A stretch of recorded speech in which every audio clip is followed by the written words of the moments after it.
Assalamu alaikum friends. In this video you will learn how to view snaps multiple times on Snapchat. So let's begin the video.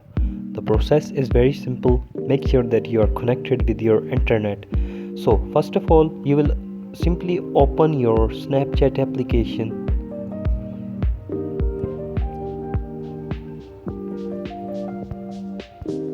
So here are the snaps which you have. So once you will open a snap